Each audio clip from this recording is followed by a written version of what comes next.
There's a lot of value in terms of niching or niching, as you would call it.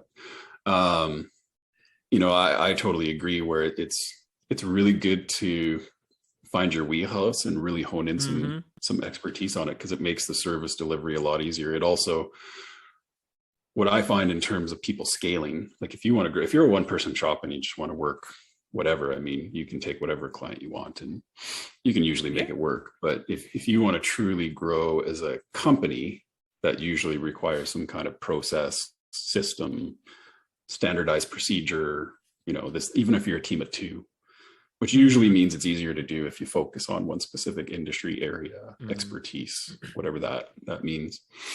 And that's so I do. Scaling advisory is a problem we don't talk about, because we all say let's go to advising, but you can scale bookkeeping because we can have checklists and you can have training courses and you can educate someone on it. Until we define what consulting and advisory is, how do you scale it? Because like right now, a lot of the people you look to in the industry and think, wow, they're probably a great advisor, it's a bunch of soft skills that they casually learned along the way. Like the things you learned about advising clients, a lot of it, there's finance, accounting, CFA type stuff, but there's a lot of soft skills in like how you break the news to clients and how you're just like politely, what you've just described as fraud. We cannot do that. Like you're never taught. And like, I've realized like through my own practice, like there's so much of my practice that was never taught. We were taught how to be accountants. We were not taught bedside manner. And the thing is, how do you scale a service that's very built on how you are, how you think, your thoughts of accounting, right? Your experience. And the thing is, like, you can create a checklist for a cash flow forecast. So I think we'll eventually have to have the tiers of advising, and we'll eventually have a top one where it's like, it cannot be taught. It's something you've been trained. And we already kind of have it like in the M&A space. Like that's the sort of thing you don't learn from a book, or you can learn it from a book, but like you need to learn it from someone who's been through it before and can be like, look out for this, look out for that. That's going to be a shit show, right? That, I don't know. I've always looked at it as various grades. So like we even teach this, actually, to be quite honest, where you've got the foundational layer is the bookkeeping. And as you said, you can have systems, checklists, process, you can standardize it. That's the core of every business. And then I really do look at what we call controllership here at Helm. And I mean, that's kind of a catch-all term, because if you're a true controller, like everybody on this call is savvy enough to know the range of services that a controller can provide. But like ultimately speaking, what we're really talking about is that cash flow piece, where you're using the forecast to do what you said, which is, it's not just the forecast. We always warn people, it's like, as soon as you do the forecast, you're going to get a bunch of questions. Like, how do I improve my receivables? Like, what do I need to do to do that? What should I do here? Like your problem isn't the forecast. Your problem is the scope creep behind it. Because most people are just thinking, oh, I just do the forecast and that's it. But to your point, like there's so many things behind it that you can do. It can quickly become scope creep. But I do think you can scale that. Like I do think that with the cash flow piece, you can formulate a checklist around it that then leads to other questions that you can. Whereas I think once you start creeping past that into like true treasury management, financing, and like you're starting to creep up into that CFO tier. And I do believe that is much harder to scale, because I believe, and I think that that's mostly based off experience. Like you've had 10, 15, whatever years in the business. Not to say that you need 10 or 15 to be an expert. Maybe you got 5 and maybe you're just really smart. But I do believe you have to go through situations to kind of learn the ins and outs to truly provide that higher level, like true strategic value. I think on the point of CFOs, that's the big thing with CFOs. Like, not in the way that people are like, I'm a part-time CFO that's really just a controller.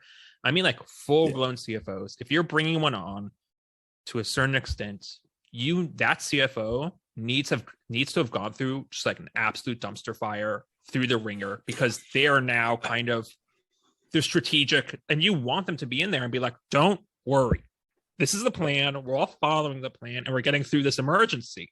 But like, that's why not why you're hiring CFOs, but the risk management perspective and the raising capital perspective, to a certain extent, that is experience, and you have to have had that sort of, you have to have been kicked while you're down and like been through it and be like, I can do this again.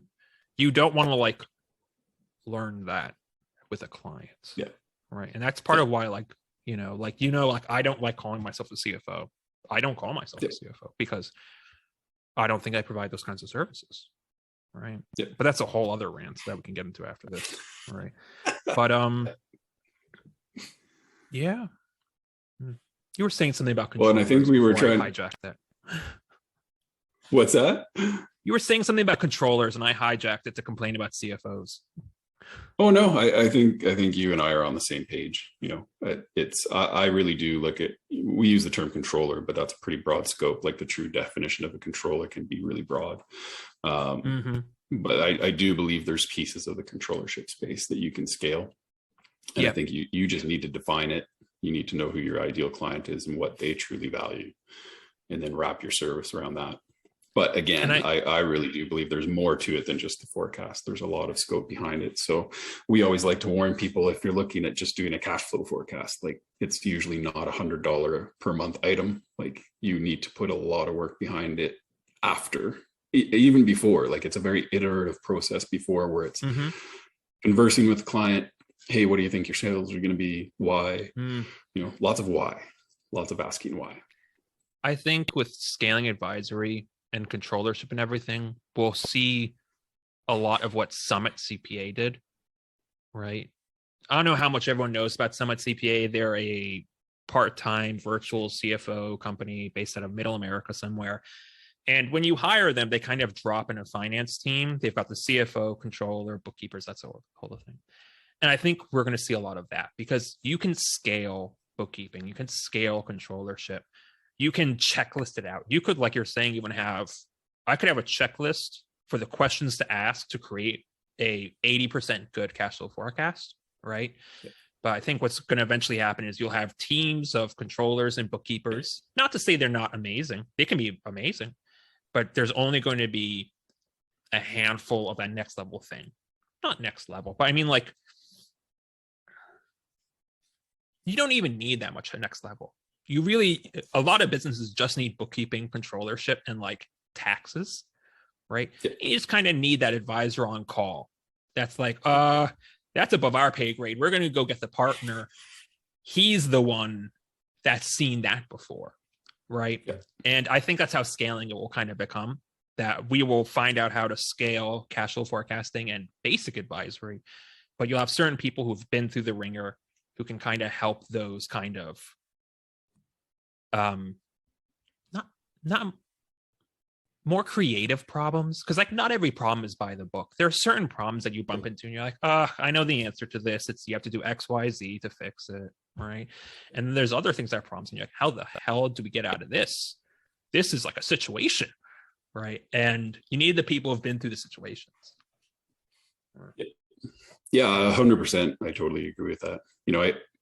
To one of your previous points, I think that most businesses and most of their problems can be solved with structuring them a bit better, giving them better processes, and really thinking about that stuff behind them, which all ties in with everything that we're talking about. And to be honest, like that in of itself, to me, is a form of advisory, because I do believe there's people doing it, but there could be a lot more.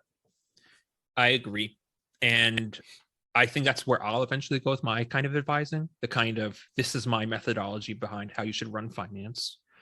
I'm going to drop it into your business.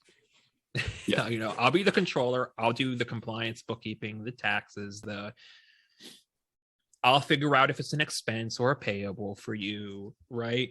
But this is how you do invoicing. This is how you check profitability. This is how you do finance. And I think that style of advising is much more needed